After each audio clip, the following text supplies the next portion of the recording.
joining us for another great episode of Net Builders 360. Today I have my co-host here, Brett Brown. You've seen him around. For sure. All right, and we have a special guest, Noah, here.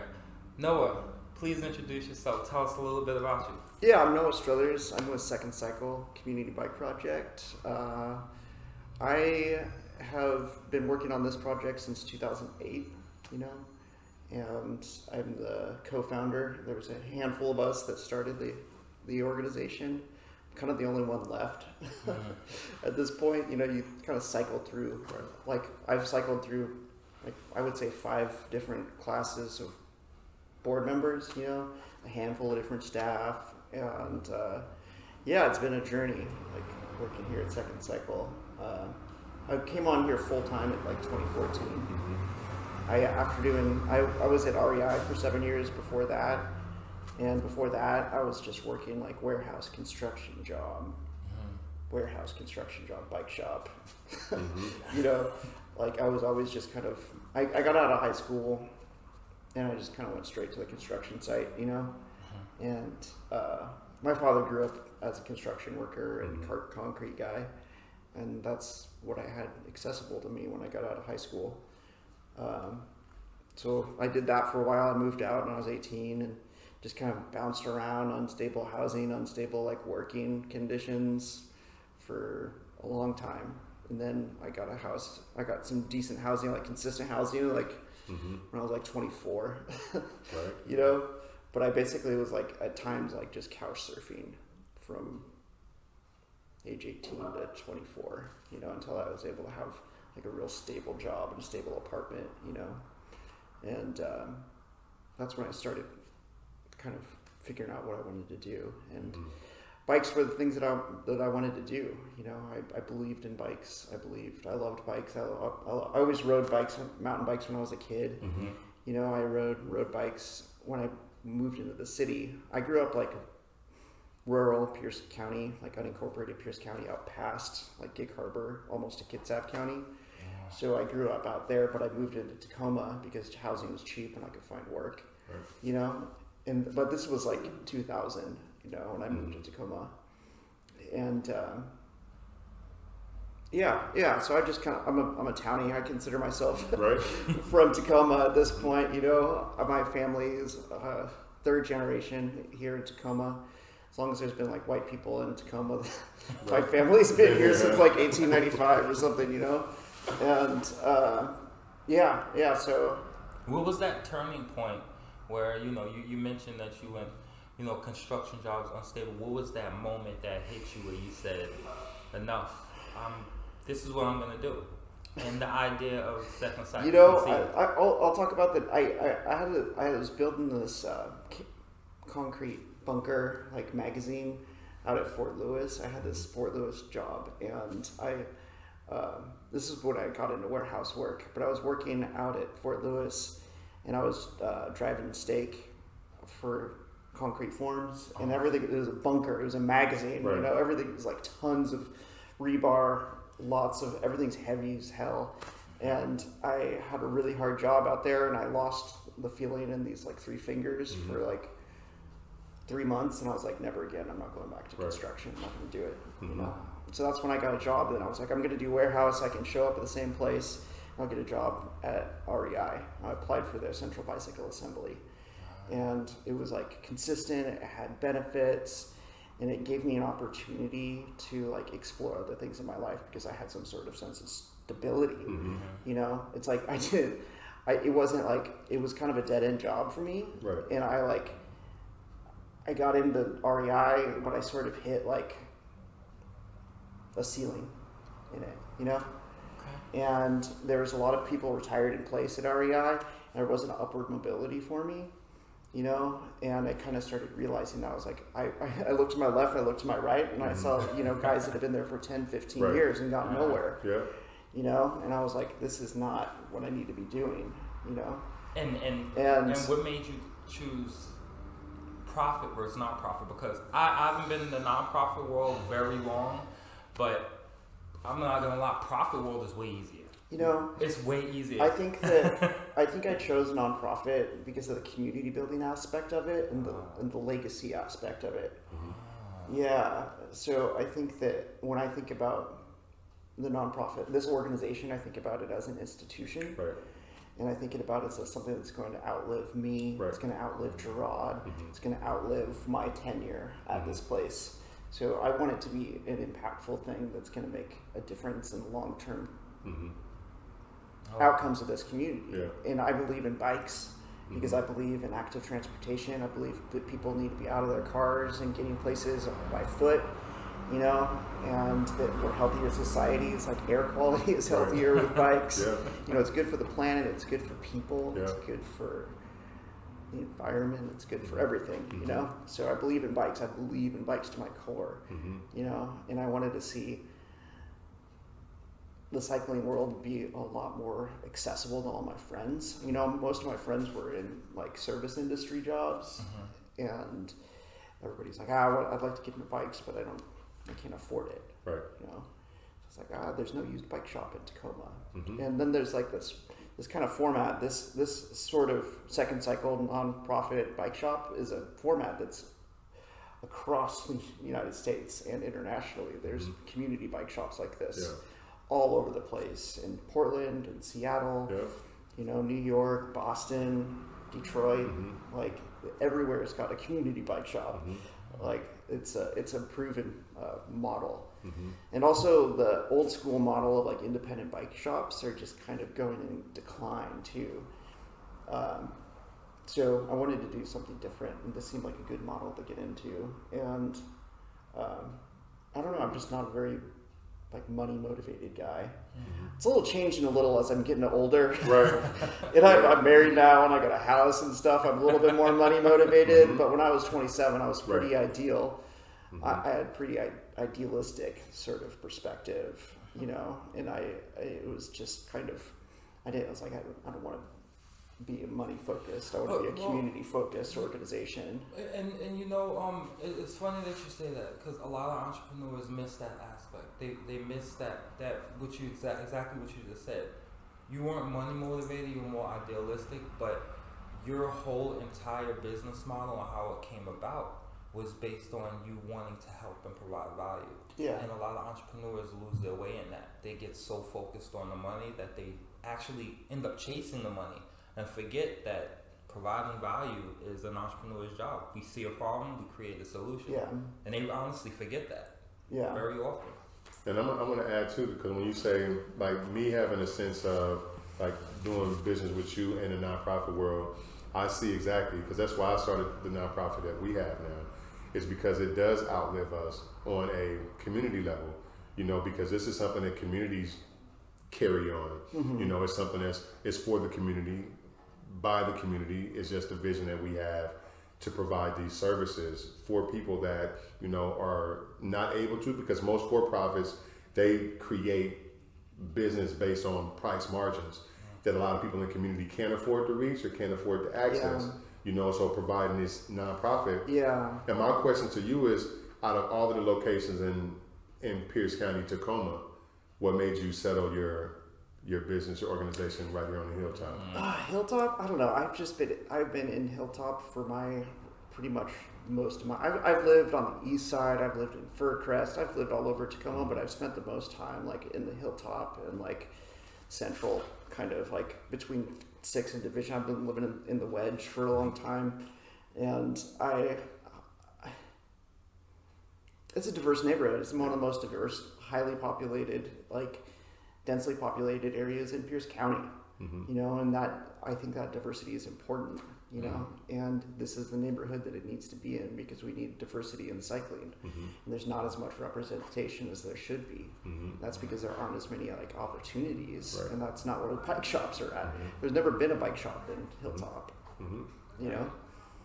And the second question, a follow-up question, because I'm from Louisiana, and I know back home, we was big with bike clubs. Yeah. You know, we pull up to your house, knock on your door, we got bikes outside, we ready to go. Right. And so we riding bikes all over the town in the smaller town that I come from. So here, you know, because we was walking through the building earlier, and you highlight the fact that, you know, like for the BIPOC opportunities with the bikes in the back, how do you feel is there a big disconnect in your observation of BIPOC community having an interest in being more mobile on bicycles? I think the interest is there. It's just the opportunity is what has been lacking, for sure. You know. Okay. You know, I think that our diversity in our youth programs represents the diversity of the neighborhood. You know, and I think that like the interest is there. It's just opportunity, and then it's kind of there hasn't been a culture of it. Yeah. You know, just because there hasn't been as many like bike shops True. here. You know, so it's just hasn't been there. And if you're a young person with a bike, a BMX bike, or a mountain bike or something, you need to have a bike shop to access. Yeah. Like, because let's say you're on the east side of Salishan. You're on 56 in Portland. How are you going to get out of that neighborhood by foot? If you're not going to get out of that neighborhood by a bike, you know, or if you have a bike over there and you get a flat tire, like how are you? True. You know, like Because I remember as a kid, that if it's that tough. happened, we were done. Yeah. You know? If my chain popped and I couldn't fix it, that bike was done. But there was a lot of kids in this neighborhood that weren't getting access to bikes before us because they would have to go all the way over to South Tacoma Way on 56 and South Tacoma Way. Or they'd have to go all the way to the north end of Tacoma at Rainier Cyclery.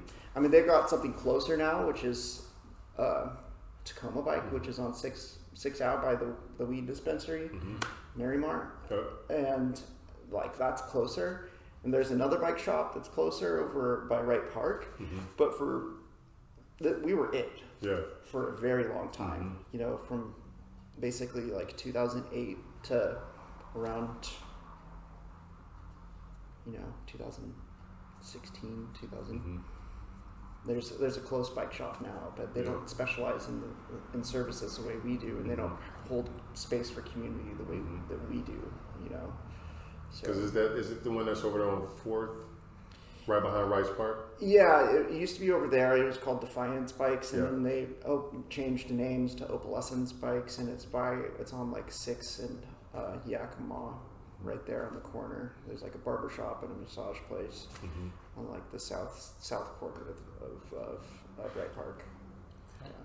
My another question is, so what do you feel with this business module? What are some of the biggest challenges that you would probably It's just face? funding. Funding.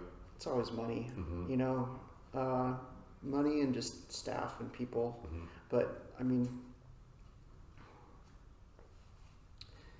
it's just with the bike shop. Bike shops are difficult because a lot of people don't want to. That even can pay for like services. They don't value them the same way they do other things.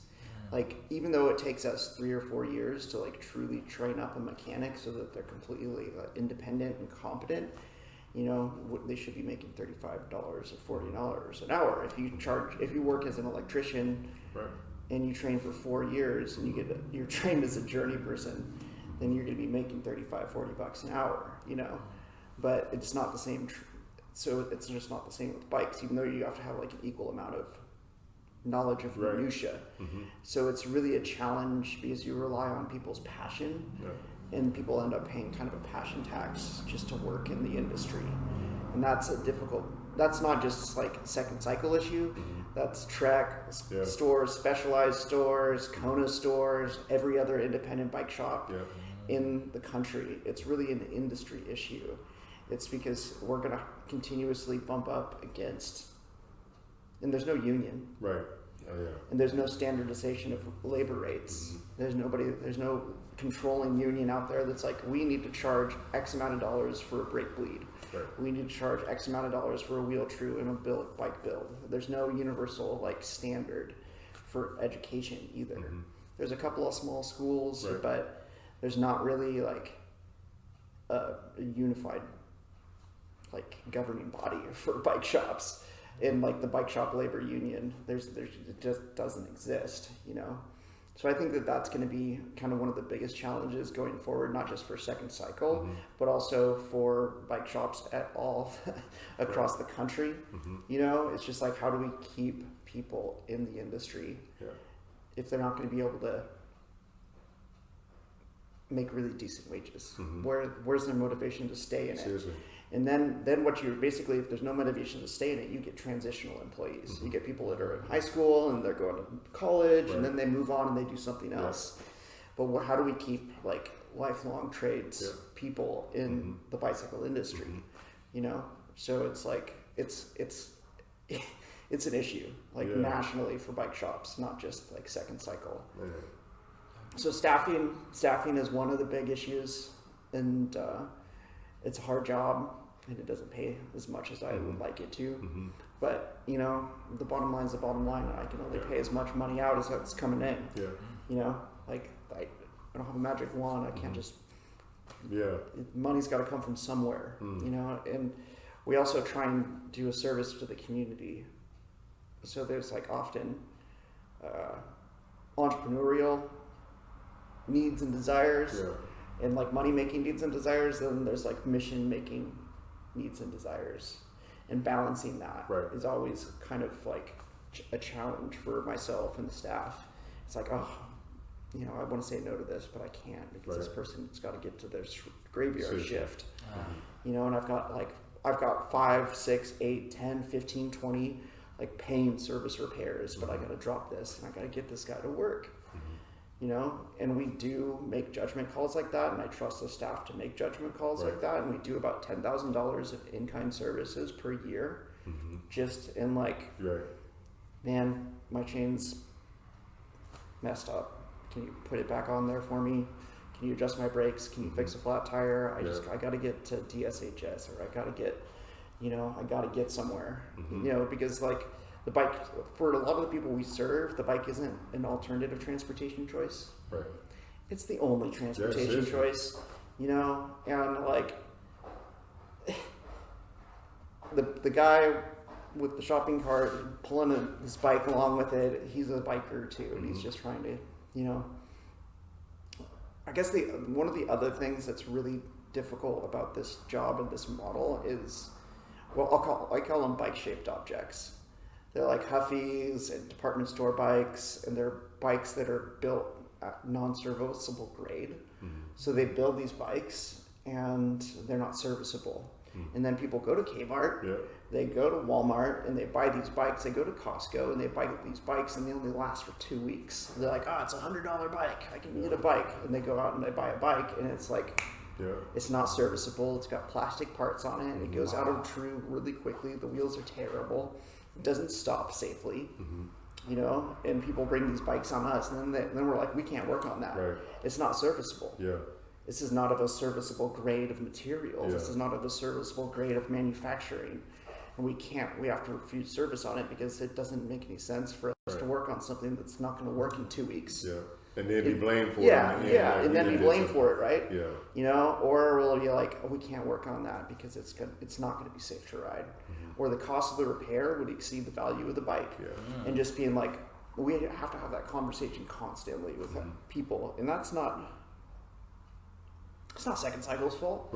It's not my fault. You know, that's like the industry's fault. That's like, because there's no governing body on a national level that's saying, you can't manufacture these things. These are dangerous things. And people are putting their kids on them. People are riding them to work. People are riding them down 19th Street, going from, you know, MLK to Pacific, dragging their feet on their tire or dragging their feet on the pavement trying to stop. And it's dangerous. Well, to have a safety section real quick, is there a way for our audience, because I have kids too, so how do we spot these bikes that are not safe? Like, what are the telltale signs of them? I mean, by brand a lot. You know, if you see plastic parts on like the brake levers, if the brake levers are plastic, if the brake arms are plastic, if the rims are rolled steel versus like machined aluminum. So if the rims are steel or like polished steel, that's not safe. You know. if you have rolled steel like brake arms, levers, rather than like a cast aluminum. Right. So if you have a lot of like stamped steel parts, I don't know if you know how to differentiate between a stamped steel part and like There's a stamp on it, like you can see it, but they probably have it painted over, huh? Yeah, no, it's like the material itself is just stamped rather than cast. Oh. So it's like they bend really easily. They don't hold an adjustment. They flex a ton. Like they just don't work right, and it's kind of hard to tell. They've gotten really good at making bikes look like actual bikes, but they're just bike-shaped objects. You know, they're That's awful, crazy. and it's just a hustle. You know, it's a scam, and it's a pervasive scam that's existed in department stores for the last 50 years. You know, they build these bikes that are just garbage, and if you have a little bit of knowledge of like what it is, it doesn't. I can point at the parts and I can explain it to you in like 15 minutes. Right. If I went and grabbed a bike-shaped object and a regular like quality 90s mountain bike that was designed to be used, you know, but like that's a constant education thing that we have to do, and that's labor that those stores are pushing off on us. Every time we got to have that conversation is like, we do it because we want to do it kindly, we want to do it compassionately, we want to do it without like. It's really hard, and some people just don't want to hear it, you know. And I want to add to that too, and it's such a scam because as I'm hearing you say it, it becomes such a scam to the point where these people then categorize it down to a science. Because I've noticed the first thing that some parents do when they buy their child a bike from the Walmart or wherever the case may be, and the kid's on the bike and the bike break for whatever reason, first thing the parents do is say, "Look at you. Out there, you know, I just bought the bike for you, done already broke it. Yeah. Ain't no way I'm just gonna buy a bike from the store and it just break." Right. And then they What take do it you to do? us, and they'd be like, "Can you That's adjust crazy. this?" We're like, "No, we can't." That's crazy. You know, it's So much sucks. fault on the kids. Yeah, I'm guilty. Now I gotta go apologize to my kid. I think I just got a Huffy. I mean, some of them are okay, Right. and it's really hard to tell. Yeah. You know, I just and the guys or the women, the people, the staff that's assembling those bikes at you know Target or Walmart or department store or whatever, they're not bike mechanics. They're the same people putting together the lawn chairs and furnitures and barbecues and everything. They're And not, this they're not also like a comes regular with bike the shop. lack of regulation. Like, but the bike Yeah. industry is so it's old. It's been around It forever. is, but it's And- not powerful. But Yeah. bikes are. Yeah. It baffles me because a bike downhill. We have bike lanes in our streets now. Right. They're treated with like motor vehicles. Yeah. Right. They have to stop at stop Right. signs. Yeah. They- They gotta obey the rules of the road. Yeah. Yeah, they have reflectors on them, Right. but there's still no one up there, higher up, powers that may be, decided yet, hey, this bike is being treated as a main mode of transportation and traveling along Yeah. parts. Should there be a regulations to where? I think there should be, but it should be on the onus of the manufacturer, not the individual. Because if you make it, if you be like you're responsible for having your bike licensed, and your bike has to be like regulated, and you're responsible for that, and you put the onus on Manufacturers. there needs to be on the manufacturers. Otherwise, there's equity issues that come up. You know, because like it's not a. Then you're like, oh, you gotta have a license to have a bike. Yeah. You know, and then I don't. Probably I don't wanna do registration that. too. Registration. Plate on the back. Yeah. Right. That's why it's so It's tricky. low. It's tricky. Yeah, you know what I'm saying? And so it's low interest in them because to put too much energy into them, it starts to defeat the personal space that a person can use the bike for. But one thing I want to go back to earlier when you said, which just really like, and somewhat you just highlighted just now, it's mind blowing to me to see that maintenance to a bike is no different than a person literally driving a car into a car shop or automotive space to get it serviced. And because I didn't look at the bikes as that serious. Right. I looked at it as, oh, it's just a bike, you know what I'm Yeah. saying? But then when I'm in here listening to you and I'm seeing, and I'm thinking about the structure of a bike, and it's like, well, dang, there's a lot of work that goes into bike maintenance There's a for lot of people that work. depend on bike as their only mode of Right. transportation. Yeah. That's crazy. Yeah, we I do- didn't either look at it until you just explained that. Yeah. And we do offer a community tool space. Right. We do education on a daily basis, weekly basis. Like we invite the public in, you know, to come into this space and learn how to maintain and fix their own bike. Wow. You know, like we do that a lot. It's a big part of also our volunteer program. You know, people are like, I want to learn more about bikes. It's like, well, you can volunteer here and kind of learn things by osmosis, you know? Like you can absorb like the information and you can strip bikes for parts and learn the different parts of the bike and all the different like standards and everything. You know, and that's how we start off a lot of our youth volunteer. We start off youth volunteers like in the Earn a Bike program, and then they'll start volunteering. And then, you know, they might get a Summer Jobs 253, Right. or they'll get a Next Move internship through TPS, you know, and then they get to like their junior, senior year after they're 16. And they'll be like, all right, can we bring you on? Can we bring you in for a few years? And then they've gotten enough education, you know. But we do a tremendous amount of what we do is just like disseminating information like freely, you know, and there's always a free flowing conversation with folks about all the different minutiae of bikes. There's a ton of stuff to know, you know, different wheel sizes, different chains, different bike speeds, you know, different drivetrain speeds. I mean, It's really you know, science. it is. I always just jumped on my bike and just kept started going. going. I Right. really didn't think about how much I'm really focused goes on flat tires, my brakes working, and there's Right.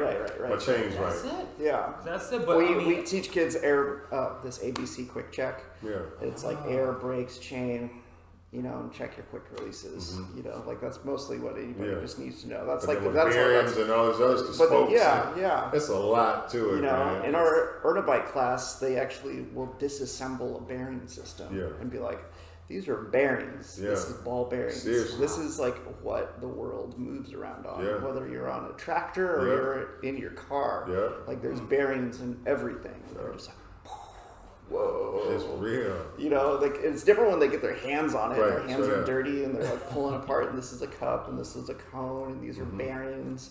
These are pin bearings. These are ball bearings. You know, like there's the bicycle started it all. Yeah, it did. You That's know, what I was going to say too. The bicycle started it all. Like the Wright brothers were Yeah. bicycle mechanics. You know, bicycles predated automobiles, Seriously. predated motorcycles. You know? And it's the less now in favor of motor transportation. yeah. It's one of the last sought out solutions to get around. Mark my word, by 2040, like there's going to be a lot more bike riders. I believe it. I believe it. Because we're going to have climate refugees moving up into the Northwest. People are going to be moving up. If you've seen what's happening in Southern California the last couple of weeks, you see what's happened in the South. You see what's happened in Texas. You know, like people are going to be moving to the Northwest, the Northwest, because we have these buffers called the Olympics and the Cascades. We have this natural cooling thing called the Puget Sound. You know, people are going to be moving up here in droves. But where are we going to put everybody and how are they going to get around? It's already backed up on I-5. I-5 doesn't work at all. It hasn't worked in 20 years. Right. I'm 40 years old. You know, they've been working on I-5 my entire life. Seriously, bro. My entire life. I do not remember a time when they were not working on the I-5-16 interchange. Now they're starting the 167 interchange with I-5. It's ridiculous. You know, like the solution's not going to be more roads. It's going to be mass transportation, rapid bus transit, and active transportation systems. Like that's how we're going to put people. And we're going to have to build densely populated areas if we want to keep any of the green spaces around in the Puget Sound. So all that means is like less cars and more walking and biking and active transportation and electric scooters and electric skateboards and electric bicycles and smaller electric vehicles. It's not gigantic SUVs. You know, it's not, 9,000 pound electric Hummers. It's like everything, if we're going to fit more people into the Puget Sound over the course of the next 50 years, it's got to be walking and biking and mass transit. You know, it's the only way it's going to happen. This is one of my last questions. My thing is, so because you just led into what I want to ask you. So, do you feel that there's a competitive process when it comes to bikes transitioning to electrical versus the stationary bike? What do you mean? Do you feel like there's going to be a conflict of interest with regular bike builders, or do the mechanics of that bike still operate predominantly the same way? We already work on like 5 or 10 electric bikes a week here. Okay. And we'll be looking into tooling up more so. Okay. And getting more tooling for electric. Electric bikes are the future. Okay. Absolutely, 100%. And there's also a lot of room for entrepreneurs. Mm-hmm. And there's a lot of need for it. And there's going to be continued need for it. There's the rad bicycles, the rad powered bicycles. I don't know if you've seen those riding around town. Yeah. There's like, they're kind of upright. They've got like tires that are like 4 inches wide. They're most popular electric bike in the country. Yeah. We work on we know those guys. Like they're up in Seattle. Yeah. Biggest, yeah. You know, the guy that started it, he was a young entrepreneur too, you know, and he blew up. And I don't see it as a competition. Okay. I think that I think that electric bikes are important. Yeah. And I think that they're also important for accessibility reasons, and also because in this region we have hills. Seriously. You know, when I was riding my bike in New Orleans, everybody had single speed bikes. Yeah. That's my neck of the woods for the record. You know, like riding your bike in New Orleans, you know, there's some potholes, but like it's all flat. Seriously. You know, and when I was riding my bike in Minneapolis, it's flat as heck. Seriously. You know, and everybody's got single speed bikes, Yeah. but here you got to have gears, and you got to know how to use them if you want to get anywhere. Unless you're going to stay on the hill, or just like on 6th Ave. If you're going to stay between like 6th Ave and Hilltop. Like you're good, you know. But if you got to get to the east side, you got to get to the north end. You want to get down to Reston. You're gonna hit a hill. And if you're gonna hit it going, you're gonna hit the same hill coming back. Yeah. That is so for real. You know, and that just requires somebody to be of a certain physical fitness. Yeah. And the beautiful thing about the electric bike is it flattens out the hills for people and gets people on bikes more. Yeah. You know, and there's evidence that people that have electric bikes actually get on their bike more than the folks that don't have an electric bike. Because people are like, that makes sense. With somebody that has an electric bike, they'll just be like, yeah, I'll just take the electric bike. Seriously. I'll just ride across town. Yeah. And you're still getting exercise, you're still getting outside, you're still like doing physical movement, you know. But like they tend to first they invest in it, they spend a couple $1,000s on it, right? So they've got like that commitment device, Right, seriously. You know, they got that investment, right? And then it's also just more fun and easier to get across town, and they're just like more likely to use it. So I want to say shout outs to the Philbrooks, Mr. and Mrs. Steve and Colleen Philbrook, because they gave me my first electrical bike. I got an electrical bike. Oh, you good? I do. That's I awesome. do got one, bro. That's awesome. You know, so I'm with it 100%. It's so good. They're so much fun. That makes sense, man. I can go manual. I can just, you know what I'm trying to tell you. Here come the heel. Right. We'll just switch it on to electrical and get on up there. Flatten out the ground, right? You can ride your bike to a business meeting and not be all sweaty. Seriously. You know, like you can ride my face gets hella red when I exercise bad. It's not something's not wrong with me. I just my skin type. Like if I want to get to a meeting and I have a beet red face, electric bike. I get on my electric bike. You know, it's like you got to invest into an electric bike, bro. I'm missing out on something here. I got mine charging right now. I'm gonna make sure I got it on full charge. Yeah, because I don't live too far. I stay on 38th and 8th Street. Yeah, my facility's over on 12th and Sprague. It's a quick shot through here on the bike, man, and especially in the wintertime, I'll be more prone to ride my bike than I would to be driving around in the snow, because I know certain passages to go through that avoid a lot of the extra. Right. You know, so I'm with that. Yeah. That's crazy. I gotta go get an electrical bike now. You got to, bro. And you know where to come and get it fixed at when you need some help. Right. So how do you talked about some of the programs that you have for the youth? How do the youth go about coming in and volunteering? They can go to the website. Okay. And we have like a form for volunteers. Like just go to the website and look for volunteer forms, and then our volunteer coordinator Matt Newport, he's our recycle reuse guy, and where we focus all of our volunteering. Okay. So another thing too, I'm gonna share. Cause I went to the website too. But the other thing too that I wanted you to know is that when I did the diversion program for our sister's house, one of the referrals were second cycle.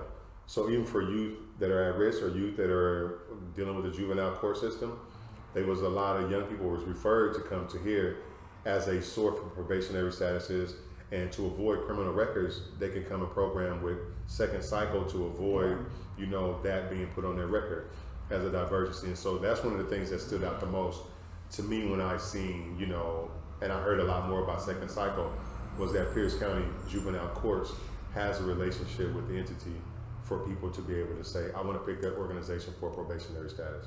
Okay. So I thought that was pretty good. And to see that it's right here on a hilltop with something that's more Yeah. favorable. Yeah, It's so very accessible to. Yeah. we'll usually do like they're anywhere between 4 and 6 sessions, or 4 and 6 meetups, depending on how much community service the youth need to serve. And then we'll go on a bike ride too around the neighborhood as well. They learn like riding as a group and riding safely on streets too. And one of the program I want to touch on, and that I don't know if you knew about, was our urban exploration program. So we have a summer camp. Okay. And so we have a summer camp. It's like a day camp, like they run at the Y, like 9:30 to 3:30, and the kids meet up. We have age ranges 8 to 12 and 12 to 17. And they meet up in the morning and they make choices about where they're going to go. They do some group learning activities, some group building activities, and then they explore the city by bike as a group safely. That's what's up. Yeah. So they get to expand their horizon in a safe environment. And then just like safety in numbers, and they're kind of riding a bike train, you know, all the way over to Swan Creek, all the way to the other side of the Narrows Bridge, you know, like it's really cool. Point Defiance, they get to explore their city and help make choices about the route and learn about how to safely navigate the streets. Kind of expands people's like confidence and their leadership skills. And Yeah, definitely. Yeah. I say this a lot. This is my last question. Cool. I always say this. Right. I always say this is my last question. But this literally is my last question.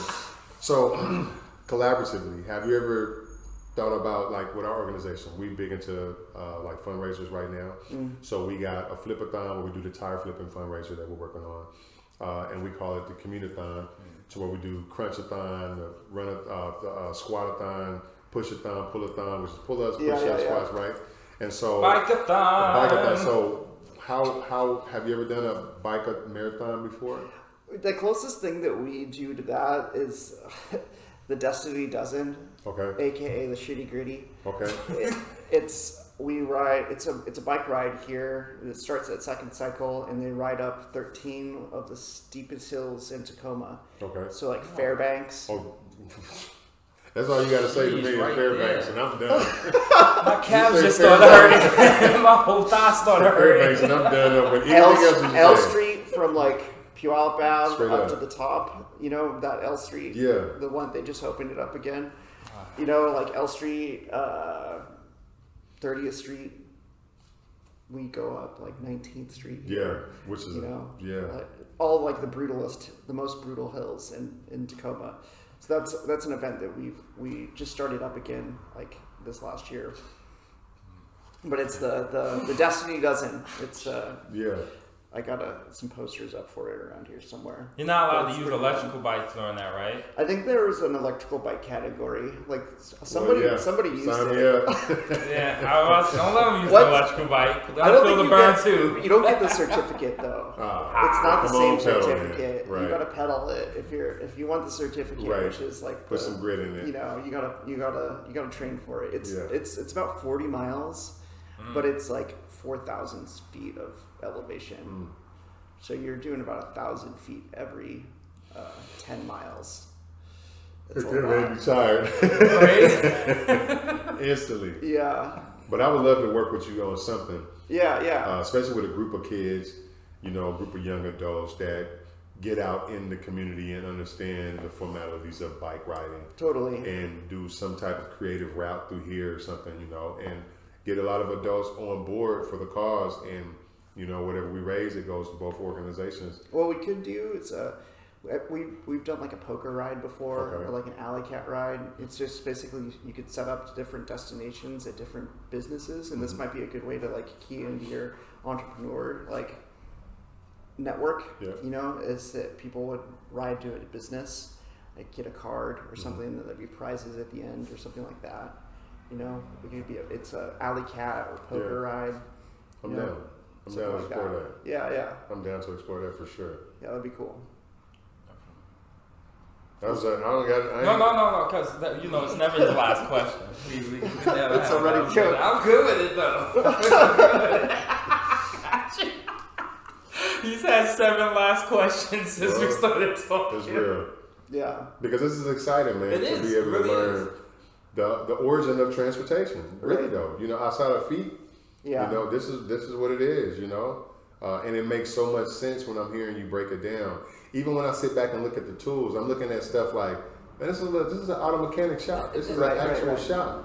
Yeah. And you guys in the audience, we got some footage, so you guys will be able to see the whole shop. But if you see it, it really is. It's like you really walk in here, and this is. I'm gonna be honest. I've taken biking for granted. Yeah. Like I 100% always looked at agree. it like I'm just gonna.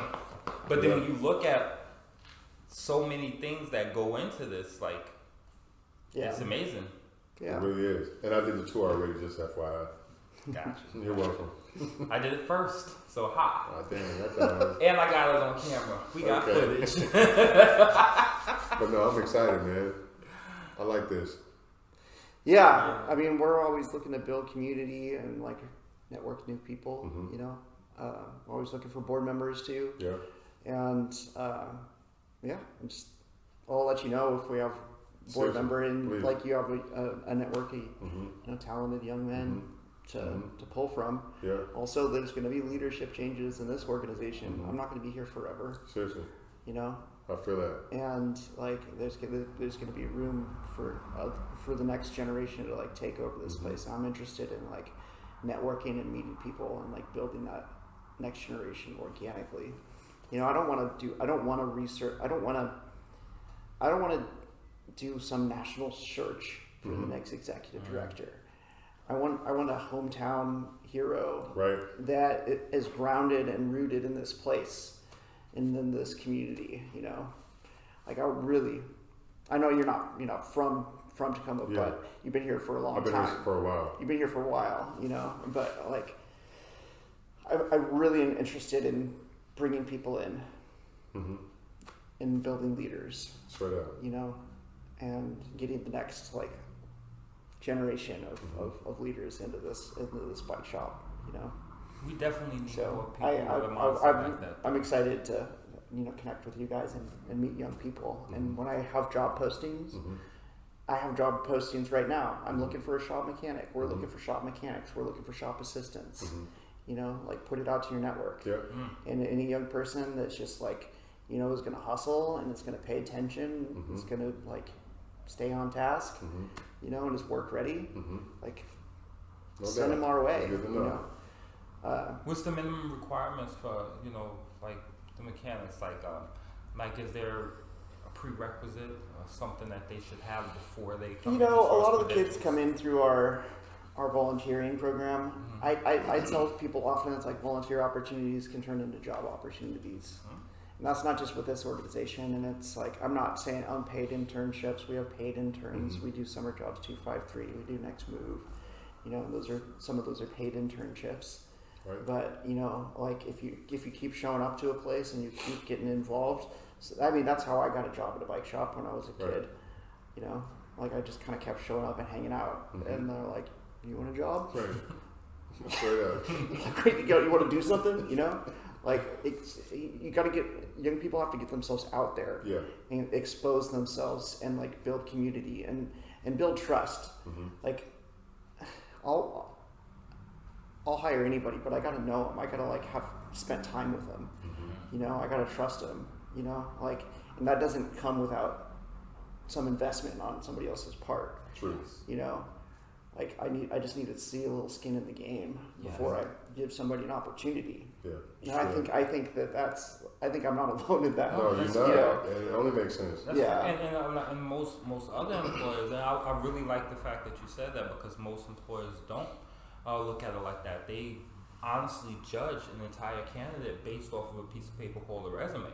And Yeah. it's not even a resume anymore. Back in the day, we used to walk in when we saw a help wanted sign Yeah. and hand the resume Right. over. So Right. you have some exposure. Now they go on Indeed, and they don't even have a picture of them on there. They literally look at a piece of paper on a computer Right. screen and judge somebody's entire career Right. off of that.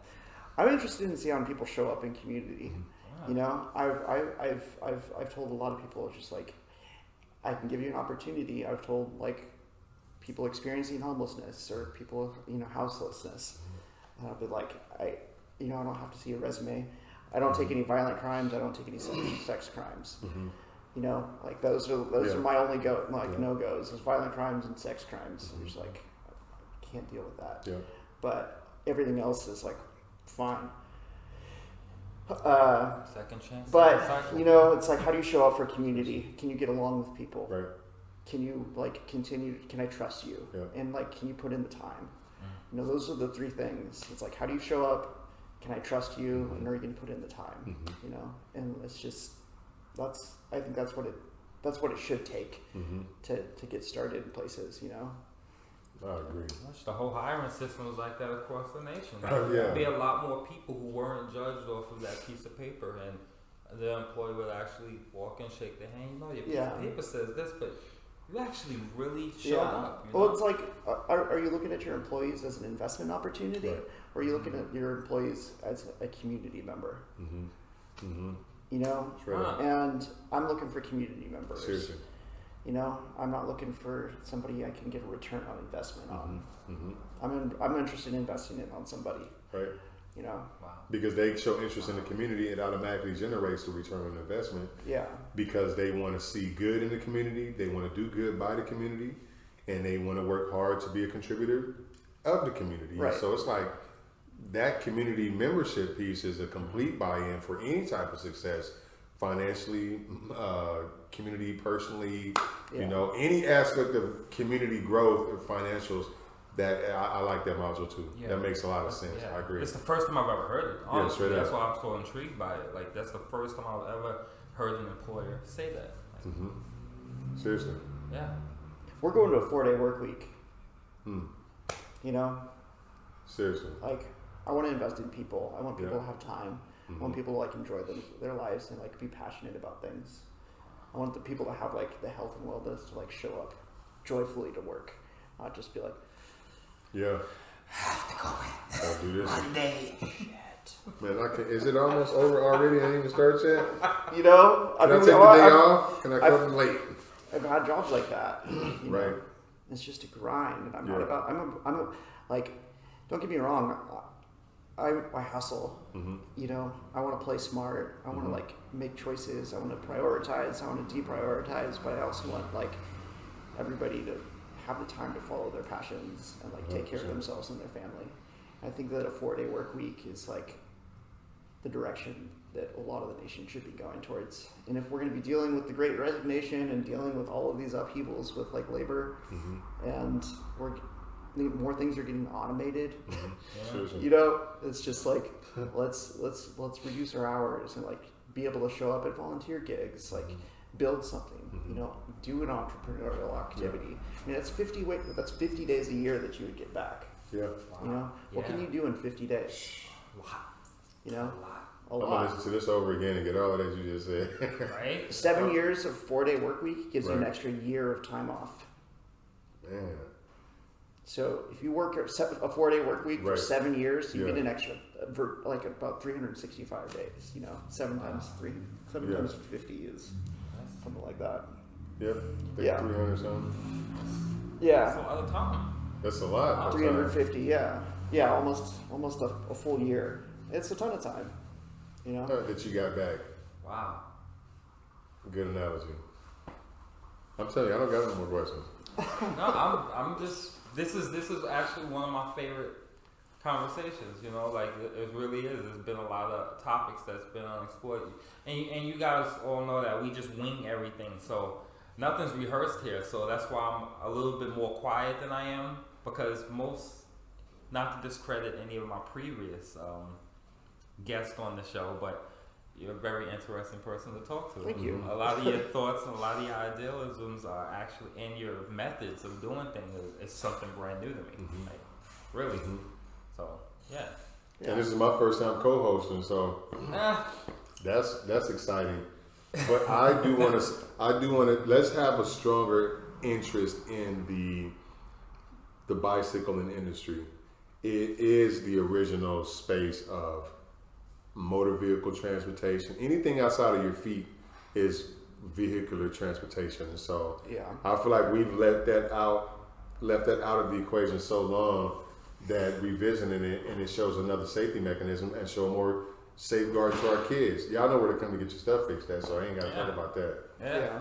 And we'll definitely have I gotta get the web address from you so we can put that in the description. Yeah. Well. Yeah, definitely. You have thanks for having me on. It's an honor to meet you guys. You as well. It's You cool. got I a hope takeaway for that? how we can. Well, this is the first of a number of meetings, the way I see it. And I want to maintain a relationship. So I guess my closing is my question for you guys and for me is how do we continue to stay connected? How do we continue to show up for each other? Right around the corner from each other. Yeah, right. I know, but what if I don't see you for 2 years? I'm gonna actually ride a bike over here. I'm gonna take my electrical bike and get back to the business. Well, it gets busy though. Life gets busy, and schedules get filled, and you're like, oh man, I'm talking to Noah for 2 years. I wonder where he's at. Oh, he's not there anymore. It's we should be well, let's get coffee. Every couple months or something, just hit me up. Be let's put it on the recurring calendar. Let's get coffee, check in where each other's going, and what opportunities we might be able to collaborate on. Let's set up a date right now. For a month from now, or 2 months from now, and be let's get coffee and catch up again.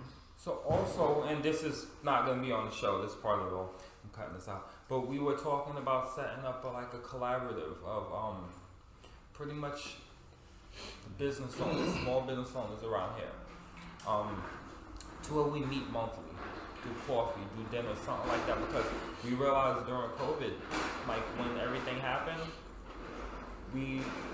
this is our community. We honestly relied on the government to take care of our community. And it shouldn't have been like that. We have all of these business owners around here, and collectively, we should have been able to come up with some solutions.